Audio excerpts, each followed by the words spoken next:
Sure. No, feel free to record it. Yep. Okay. And then I'm so sorry about like the whole time change situation. I didn't even Oh, think no, about that like was my fault. I should have realized that. I'm so sorry Okay. about that. Okay, so I'm Nevia Dillon. I'm a co-president for Med Club, and we're kind of like talking about what we want to do in the future, just like a fun little thing. So I just Yeah. want to be a doctor of some sort. I don't know what kind yet, but Uh-huh. yeah. Okay. And then the Great. other officers will also introduce themselves. Okay. Excellent. So my name is Phoebe. I'm the other co-president of Med Club. And something in medicine that I want to do in the future, honestly, at this point, probably some sort of surgery, but I won't really know until I kind of try things out in med school and stuff. But yeah. Okay. Cool. Hi, I'm Ashley. I'm the secretary for Med Club, and I think in medicine I hope to become a cardiothoracic surgeon, mainly for kids. All right. Wonderful. Hi, I'm Saiba, and if I were to become a doctor, I would probably be, I don't know, maybe something in neuro. Okay. And I'm Emily, and if I were to become a doctor, I would want to be a pharmacist or a pharmacy manager, and I'm the treasurer of Med Club. All right. Dr. Morgan, I already met you earlier. I'm Allison Hennings. Thanks so much for joining us. I'm the sponsor of Med Club, and I was super excited that this group of young people came to me this year and wanted to start Med Club. My background is working as an intensive care nurse for many, many years before I became a teacher. So it was a nice merge of my past medical background and teaching. And so we're super excited to have you here with us today to interview. So thank you for joining us. Oh, it's my pleasure. So just to begin, tell us a little bit about yourself and also just Lamp for Haiti, the organization in general. Sure. So, sure. So I'm an internist. Let's see, I finished, I did my residency with your dad at Loyola University in Chicago. And so after, medical school is 4 years, obviously. And then after that, it's typically, a residency for me was another 4 years of internal medicine residency. So training beyond med school. So after college, it's on average, I would say 8 to 10 years after college of training. So I practice general internal medicine for a big part of my career. Currently, I'm working at a hospital in New Jersey, and I'm the director of hospice and palliative medicine, which has to do with symptom control in people with chronic serious illness. And then hospice is really for people that have a life expectancy of 6 months or less. So the medical management of that. In 2001, I had the opportunity to go down actually with some high school students to Haiti. And it was an exploratory trip. I really didn't know the first thing about Haiti at the time, but I had always thought about working at some point in the developing world. And so I wanted to, have that experience. So I went down there, met a guy on that trip who was a human rights lawyer. He and I sort of continued to stay involved with kind of 1 ear to what was going on the ground in Haiti. At the time, I had 2 children that were babies, and my parents were both getting on in years with some significant medical problems. And so I really was not able to stay as involved in that project as I would have otherwise liked to, but life sort of happened, right? So anyway, in 2004, there was a coup in Haiti, and things really went haywire. And so this human rights lawyer guy and I decided what better time than in the midst of a near civil war to travel to work in one of the slums of Haiti. So that's what we did. We started a health center there. And that started in February, initially in February 2005, but then we became official the next year. So went from literally a backpack in an alleyway with medication, goats walking around, a line of patients, 40 deep, to now we have a full freestanding health center. We have about 25 people that work for us full-time, all Haitian. We provide physician consultation in the areas of women's health, primary care, women's health, pediatrics, and adult medicine. And then we have a nutrition program for children from ages 6 months to 6 years. We have a community health worker program where people go out into the community. We have a laboratory. We have digital X-ray. We have ultrasound. The pharmacy we provide. We're probably able to get patients, about, I'm going to say about 3/4 of the meds that we prescribe, which is pretty good. So we ask them to give us, the people that we're serving, they're living on about 50 cents a day, literally. So, many people will eat, 5 meals in a week.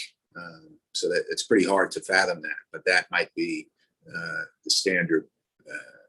It's not unusual for us to have patients that would be the situation. They're living in tin shacks, rusted out tin shacks with dirt floors. And really it's a grind that people have. So in addition to that, it's the area where we work is controlled by gangs. There's no police presence. So there's at times armed conflict between gang members. Currently, it really is an incredible testament to the local people, the local staff that we have working there. Our staff is all, they're qualified, licensed Haitian professionals. So we have 3 doctors and nurses and pharmacists and lab technicians and then support staff that we have. So that's it. Yeah. So we're proud of it. 15 years this year. So, but we're doing some really good stuff down there. In general, how does Lamp for Haiti impact the health and general well-being of the Haitian people? Well, that's a great question.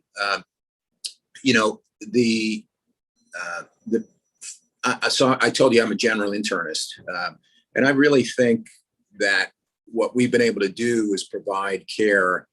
Our goal is to really try to provide as broad a spectrum of care as we can. In other words, to reach as many people as we can, and that's where I think primary care has a big role. I like to think of it as one of those giant rubber bands, right, that you buy at Staples. Those thick rubber bands that are kind of fun. I'm not sure anybody actually uses them for anything other than for kids to shoot one another with.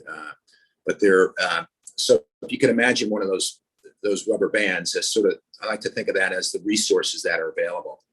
So you can take that rubber band and you can go deep with it, right? And you can get specialty care to a finite number of people. So the more specialty care you have, you have a finite number of people that you can treat.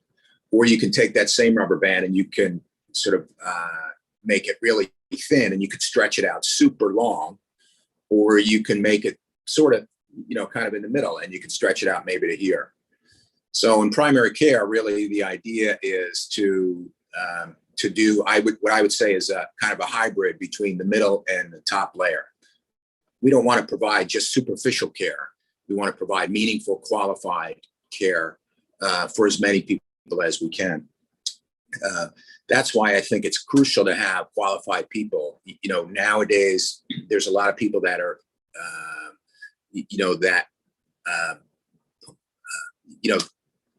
that might be interested in doing this kind of work. without the skill set that's required to be able to take care of patients. So it's good to have good intentions, but if you have a skill set behind you, you can really have a very, very impactful experience. So that's sort of the broader question. The direct answer is what's the impact that we're having? We see about 14,000 patients a year that otherwise would not have any access to health care because of, predominantly because of their living in extreme poverty. So that means, unnecessary deaths, unnecessary suffering of children, unnecessary, maladies related to malnutrition, all these things that go along with that. In primary care, we're equipped to treat, so we're having an impact on, roughly 14,000 patients a year. So that is, wow, that impact is really amazing. Yeah. It's cool that that you guys kind of get to make that positive dent in the community. Yeah. What would you say your main role is in the Lamp for Haiti organization?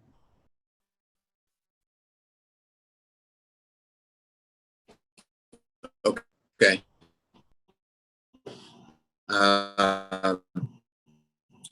So when I first started down there, it was really as a clinician. We had known about this area called Cité Soleil area. A lot of Haitian people won't go there because they feel that it's too dangerous of a place to work or to be even. So anyway, we went down and met with a group of local community leaders, and we had sort of pitched this idea that maybe we could play a role in building charity in a way that was very sort of organic and not top down, but much more bottom up. And so, we had an idea of what would be needed in a place of poverty. We thought we had an idea, even though we both this other guy and me, I grew up in an upper middle class background. My dad was a physician. This guy, I told you, was a lawyer from Boston. So we knew that was going to be, in some respects, kind of a bias that we would have. That it wasn't necessarily bad, but it wasn't really going to be viewed as necessarily positive by people that live in the community. So what we wanted to do was ask them, what are the things that you feel you need? If we were to start a project here, what would help you? And so they said things that you would expect, right? They said healthcare. They said, we want schools for our children. We want to be able to eat. We'd like to be able to eat every day. We would like clean water that doesn't make us sick. And we would like security for our community. And we said, wow, that's, what we would like. That seems like a good goal. Just as an aside, I remember reading an article in the newspaper about this place in Long Island, and it was this guy was a builder and a developer. He would build these housing projects, and he would talk about when he did it, he said people basically want these S's. They want safety, they want schools, they want shopping, and there was one other thing that they want, but it was basically the same thing. So, it really resonated with me, right? These are universal needs that we all have. We want to care for our children. We want to be able to go send our children to school and not fear that they're going to get killed. We want them to, we want to have clean water to drink so that we're healthy and our children are healthy. We want to have nutritious food to eat, basic things. So anyway, so we said, we can't do all those things, but, Jim's a doctor and maybe we could start a health center. So when we started, we didn't have any money. We were not a nonprofit yet. So it was basically me and this other guy reaching into our bank accounts. And so we were buying medication, we were paying some staff, and then we were paying for our own trips back and forth to Haiti. Anyway, so that was sort of the initial step. And I was working as a clinician. So when I wasn't there, even before we had hired somebody, there were times when the clinic was open and then the clinic was closed. And now and I remember thinking initially, what would happen is there would be two lines. So when we hired our first doctor, there were two lines. One was a long line for the foreigner, that was me, and the other was a short line for the local guy. And over time, those lines evened out. And then over time, it switched, it reversed, which is exactly what we hoped would happen. We wanted people to feel comfortable with somebody who was from Haiti, a doctor who had shown himself to be competent and caring and conscientious about his work. And by the way, it's not on our medical staff right now. We have two men and one woman, but prior to that, we had two women and one man. So we have it's not just men in Haiti that are physicians, of course, but at any rate, so, right now my role has shifted a lot from the clinical role to more administrative. We have partners down there that we rely on that help us with certain questions that we might have about technical things, for example, about, the electrical grid, or about, where do we procure this medication or that medication, et cetera. So, but I'm regularly in touch. I'm a volunteer, but I'm in touch with our executive director, who's up here basically every day, and we're talking almost every day about stuff down there. So yeah. Wow, that's actually really cool. Okay, so my question is, so why did you start this organization, and what motivated you to do so? Like, why did you do it? It's a great question. I'm still asking myself that question most days of the week. So I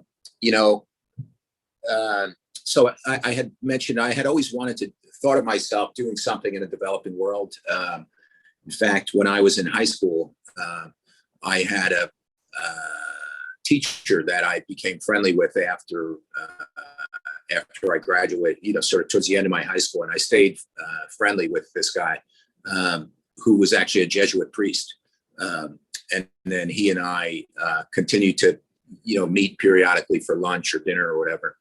And he was probably about 30 at the time. And he had some thoughts about working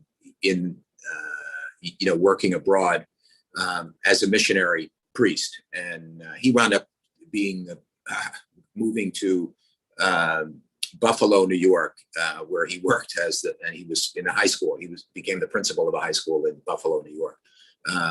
But anyway, so from when I was in high school, I had, sort of an idea about doing this type of work. And I thought it would be interesting to do. I thought it would be a way for me to, participate in a very meaningful way in an area that, I could use some technical expertise. And so this opportunity came up, as I mentioned, in 2001, where I was able to do it. I will say it's not always been particularly easy. Sometimes there's a great risk, physical risk when you go to places like that. The other piece is that financially, to be honest, when I was in private practice for the last 15 years, and I was going to Haiti 6 weeks out of the year, 6 separate weeks out of the year. So when you go to do that, if you're in private practice, then the spigot turns off and you don't have any income for that week. So currently I'm salaried, and so the institution where I work, they cover me to do that. So and they're supportive of that. But it comes at, there is definitely some risk to doing this kind of work. It's incredibly meaningful, though, I will say that. It has really opened my eyes in so many different areas. Culturally, it's been a great thing for me as a person. to have a broader view of who I am in this world, both as a white man and as an American, and sort of the privileges and responsibilities that those traits carry with them. It has opened my eyes to the way that healthcare is delivered here, and how do we deliver healthcare in a very just way and in a meaningful way, and do it in a good way. Not that we're delivering throwaway care. Our mantra, or sort of logo, our logo set is community. Healthcare partnership community. Those are sort of that's the tagline for us. But what we really believe in, specifically with respect to healthcare, is quality, cost-effective care. So not throwaway care. We've, just as an example, we have, I've had colleagues that have said, I have some old sample medications that we're going to throw out. They're expired medicine, but maybe you could use them in Haiti. And so what I'll say to them is, no thanks, but you could use them with your patients, or maybe you can take them yourself.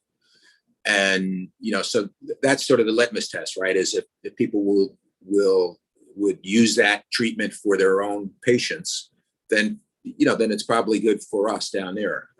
But to really try to establish, with this program, a sense of solidarity and a sense of fraternity, I think. So. Wow, your dedication is truly inspirational. Can you tell us a little bit about the journey of developing and creating Lamp for Haiti? What were some of the challenges you faced, and what were some of your favorite parts? Oh, great. Okay, sure. So one of the, can you guys hear me still? Because sometimes hello? Yeah, we can all hear you. Okay, great. So the challenges, I would say early on, were the financial piece was a challenge early on. My wife and this other guy's wife were not happy when we were pilfering our personal bank accounts to make these trips down there and to pay staff down there. So that was definitely a challenge early on. Other challenges were the language. So they speak Haitian Creole there. So again, I'll credit my wife with that. She really pushed me to get better at Creole, and to this day, in fact, on the way to work this morning, I was listening to a Haitian Creole podcast, and then this morning when I got up, I was reading Creole newspaper in Creole, and I take lessons 2 hours a week on Saturday, 1 hour on Sunday and 1 hour on Saturday. So that's a challenge. The reason is, when you work in a different country, there's a different culture. And, even though as physicians, we share the same goal, I share the same goal with my Haitian physician colleagues, but there's differences in the way that they do things, right? And so even some subtle things that I might say or do may have completely different interpretations for me and for my Haitian colleagues, or for the patients for that matter, right? So that remains a challenge. Security is always an issue down there. Even right now is as bad a security situation as I've seen in probably 15 years in Port-au-Prince, which is the capital of Haiti. There's gangs that have taken over control of, not just neighborhoods, but of wide swaths of Port-au-Prince, which is the capital of the country. So those are challenges. But, what are the pluses? I would say mostly the friendships that I've made, being able to meet people both here in the States, who have sort of are coming at day-to-day life, from a similar posture, like your dad, I would say, is one of those people, who's a really cool person and really, I think, tries to look at these issues in a, through a broad lens, not just a lens of a doctor in Illinois or New Jersey, but through a human lens and trying to take a broader perspective on that. I've met a lot of really great friends in Haiti. I've had a chance to have some really great food that I never would have eaten before. Pumpkin soup is one of my favorite foods now, just called soup joumou in Creole. It's really tasty. If you ever get a chance to try it, I highly recommend it. And then I guess, to the extent that it has, I think it's helped me just as a human being to be, perhaps a little bit more sensitive to the plight of the poor, and to see them as individuals and not just as, it's hard, when you see these staggering numbers, right? Taking COVID, 600,000 people are dead in the United States because of COVID.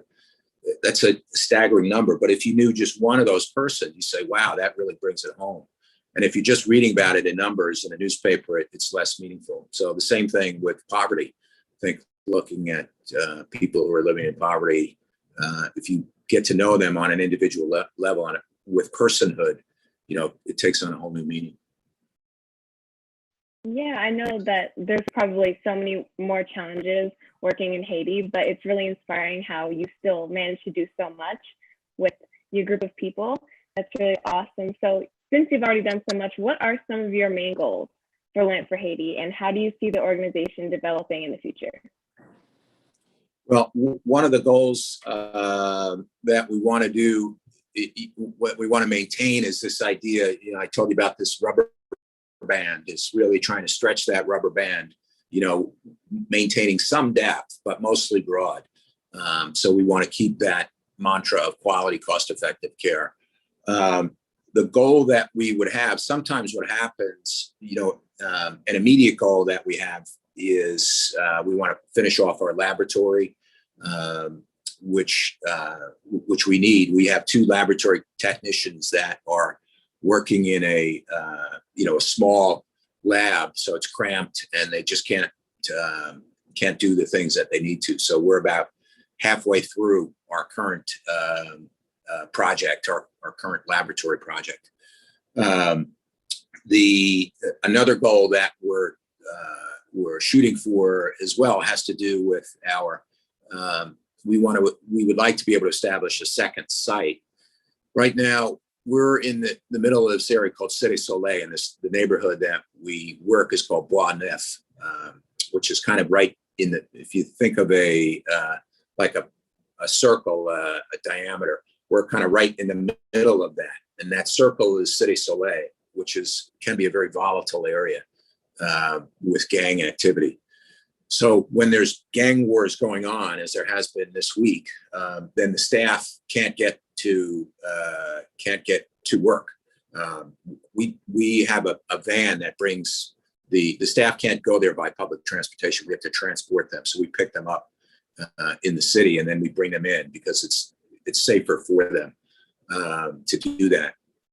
And so if the van can't get in there because of gang activity or whatever the reason, then patients can't get seen. So what I want to do is I want to set up something on the periphery of there, so we can do sort of an end around and come in that way, and then still offer services during those times. But the staff would be able to, would be able to come in and see patients in that way and get in and out in a more safe manner.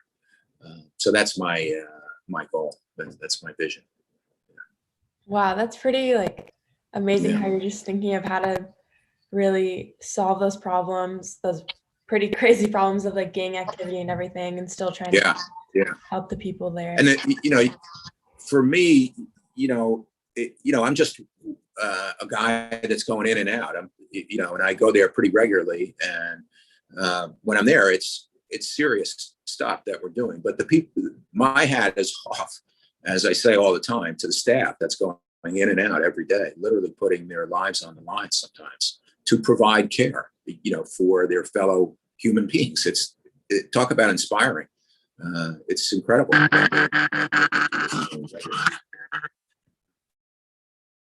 Yeah, that really is inspiring. If they're going every day to help. Yeah. Wow. So in general, tell us about working as a doctor in Haiti, and how would you say working with communities of impoverished Haitian people differs from working as a doctor in America? Okay. So some of the, working in an impoverished area like that is, I would say,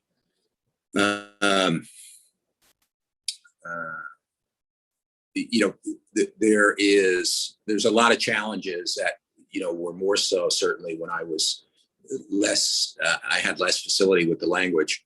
But the diseases, for example, that they see are sometimes called the damn diseases of poverty. And those would be diarrheal illness, acute respiratory illness, malaria, and malnutrition.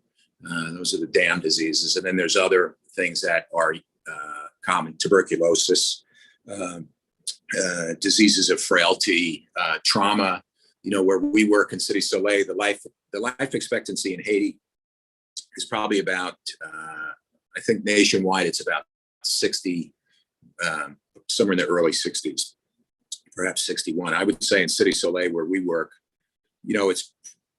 it's not common really to see people in their 50s, and above. So, life expectancy in City Soleil is a lot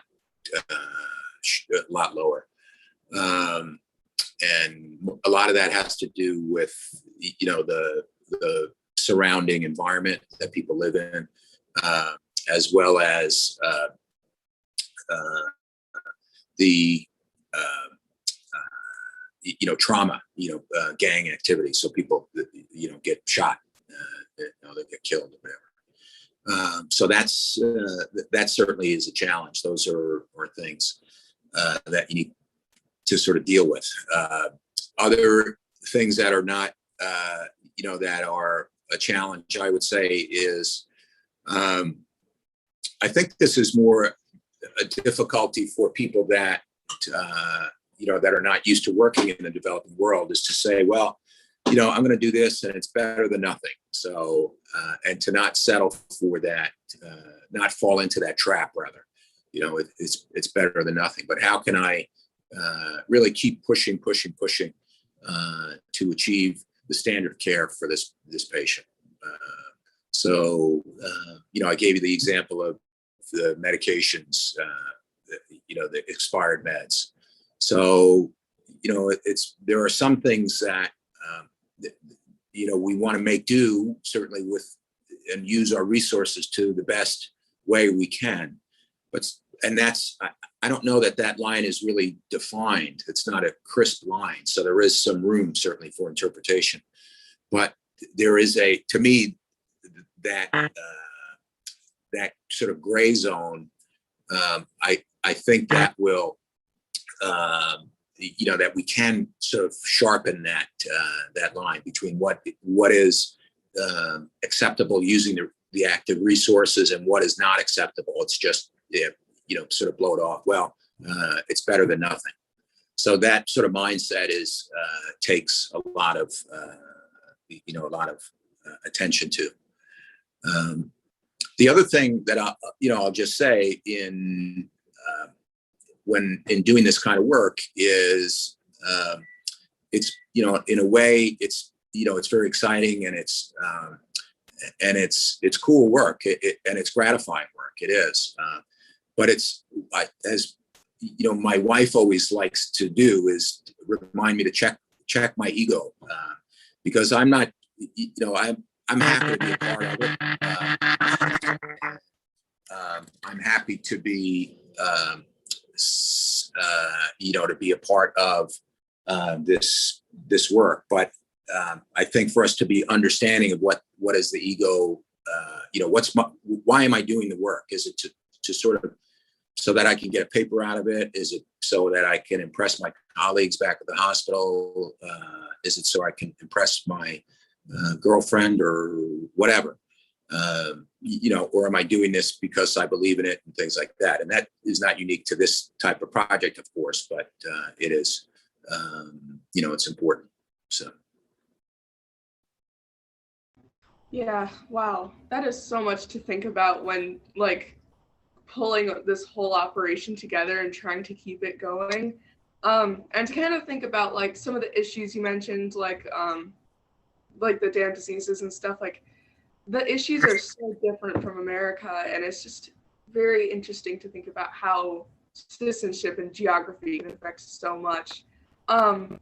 So like we in America thankfully have the privilege to be able to fundraise for this. So we will be holding our fundraiser in the fall, and we're going to be collecting tin cans and then making a design on them to represent like our partnership between Lamp for Haiti and Med Club.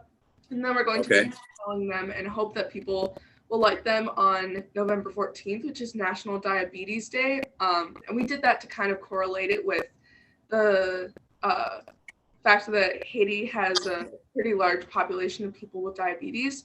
So we thought it was just kind of a cool way to kind of correlate those 2 days. That's great. Yeah, it's a big issue in Haiti is diabetes.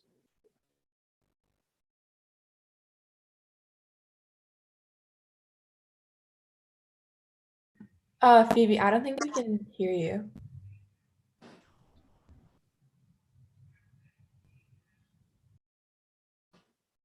Yeah, I didn't hear her either. Oh, did I cut out? Do you want to, what was the last thing you heard? Sorry. We were talking about diabetes. Diabetes. Okay, yes. Our fundraiser would take place on National Diabetes Day, considering that Haiti has a large population of people with diabetes. And we also thought that that could kind of help raise awareness both for Lamp for Haiti and for diabetes. So with our lighting taking place on National Diabetes Day, and also with the awareness that that brings, and then the donations from Med Club, how do you think that will impact your organization? Oh, it'll be tremendous. Diabetes, you're exactly right. Diabetes is a big problem there. So in addition, I mentioned these damn diseases, but they also have other diseases that we have here. So there's asthma, there's, hypertension, heart disease.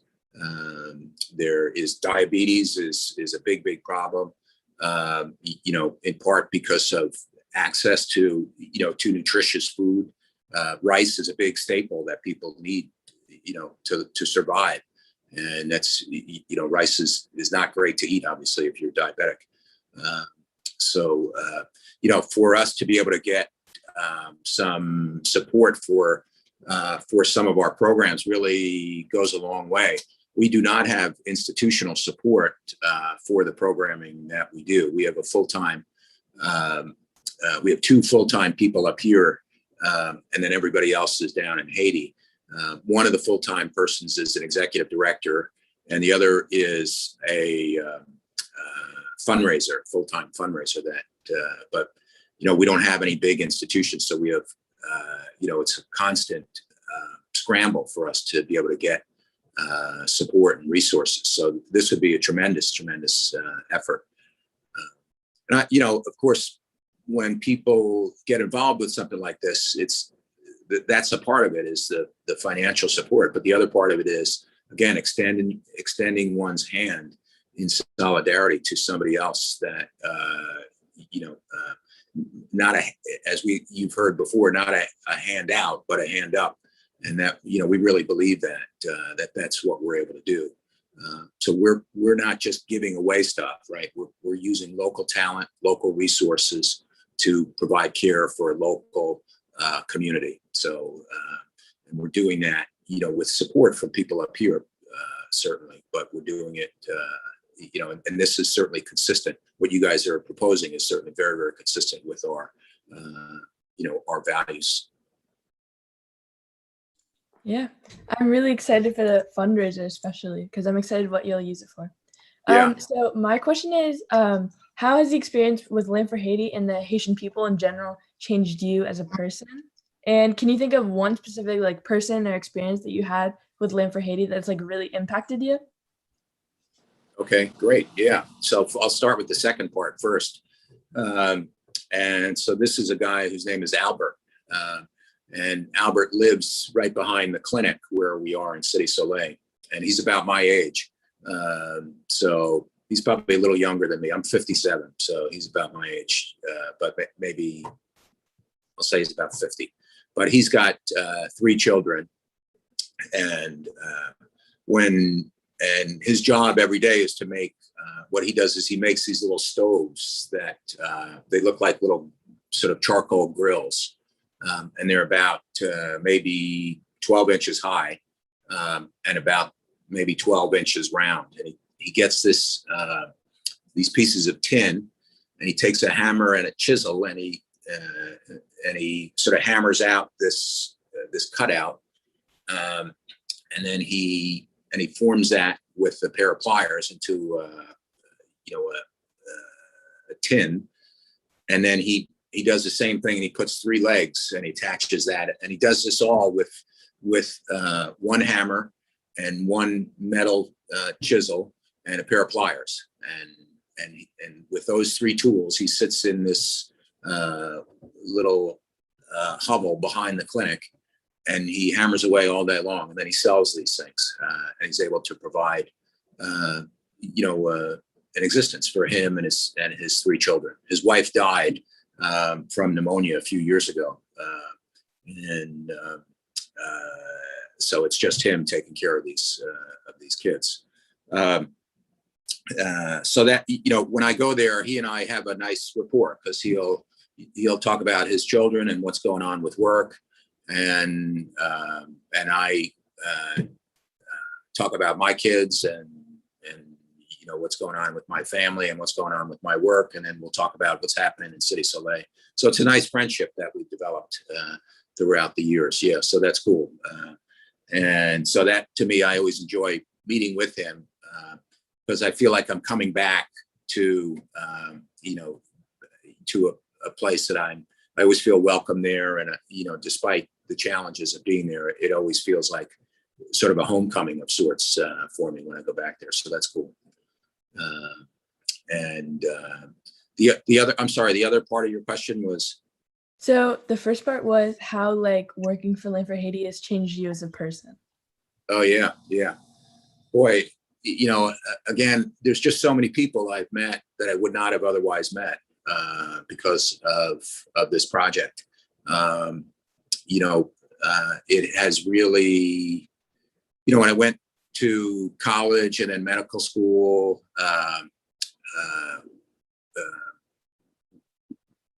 all right, here's sort of a long-winded answer to that. So when I finished college, I applied for medical school and I didn't get in. I went back. I needed to improve my science GPA. So I went back. I took a couple more classes, and then I reapplied. And so then it was December, and my applications were in, and I was keeping my fingers crossed that I would get in.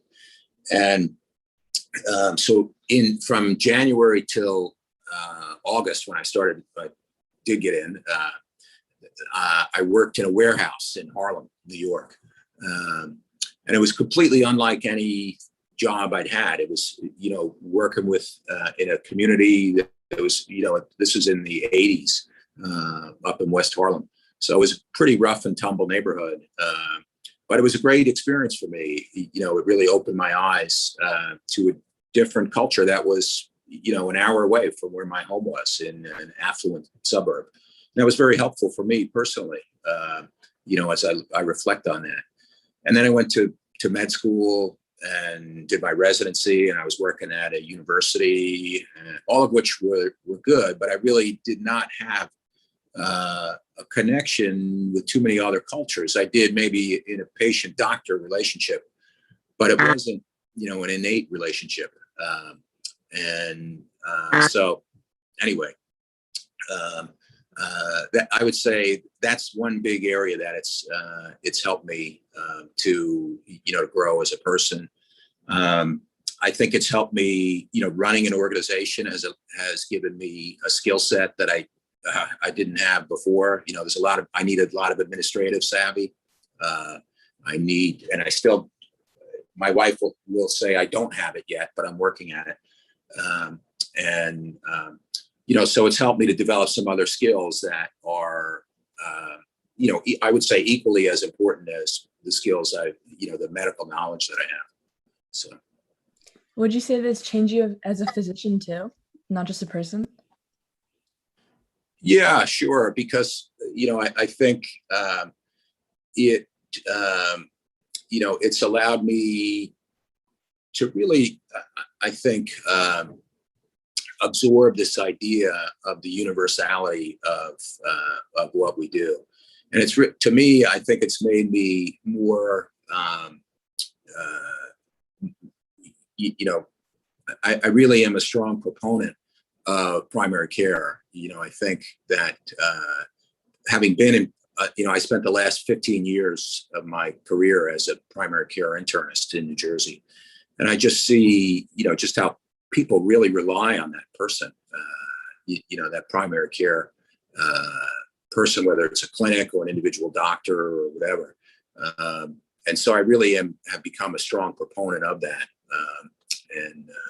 So I would say to that end, it's made me a big, even more of a bigger proponent of primary care. Yeah, that is awesome to see all the ways that this experience has changed you and also changed the community around you. So we have one last question. Well, it's kind of a two-part question. Is there anything that you would just like to say to people who are listening to this or learning about Lamp for Haiti? Like, is there your own message and that you want to bring? And then also, do you have any advice to youth who are hoping to make a difference, whether or not that's in medicine? Yeah. What was the first question again?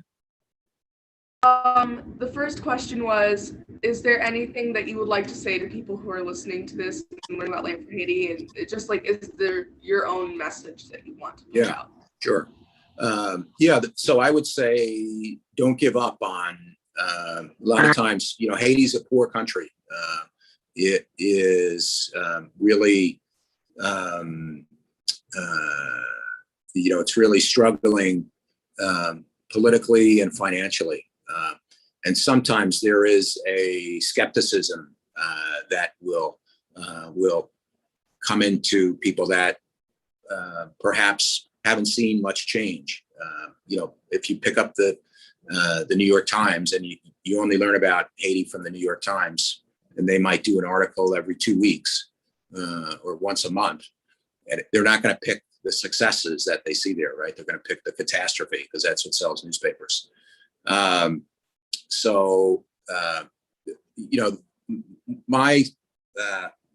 What I would say to my message is don't give up on people. Don't give up on problems that exist. They're not going to go away without us, without our being involved. And there are good things that are happening. There's not enough of them, but there are good things that are happening. I think our health center is one such example. That just started with me and this other guy who had really no connection with Haiti. I'm this white Irish Catholic guy. He is the same. He's subsequently left the organization for other reasons, but the point is, one person or two people can make a big difference, by sticking with the problem, and by really addressing it head on and getting, because there's other people that you'll find, as I found along the way, that are equally like-minded and are much more talented than I, who are willing to give of their talent and get involved and say, wow, this is a really cool opportunity for me to do something good and feel good about the work. And it's got so many pluses to it. In terms of advice that I have for people that are interested in this type of work, I would say a few things. One is you need, if you really want to have an impact, it's very important to have a skill. So there's plenty of people in places like Haiti, and you don't have to go to Haiti to find plenty of people that are well-intentioned, that are not particularly offering a significant skill. And those are great people, and they're doing good things. I'm not suggesting that they're not doing good things, but if you really want to have the highest impact, it's good to go into a project like that with with sort of a skill set in mind, and find an area that sort of meshes with your skill set.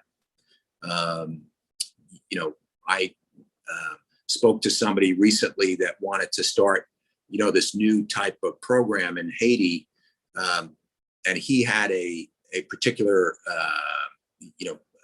type of equipment that he thought would be helpful. And I said to him, thanks, but no thanks. It doesn't really mesh with what we're trying to do. So, so to have a skill set is crucial. So the way you develop a skill set is by continuing your education, and getting that technical expertise. So that's number one. Number two is stay open to this, and remember, I always like to say, allow yourself to be inspired.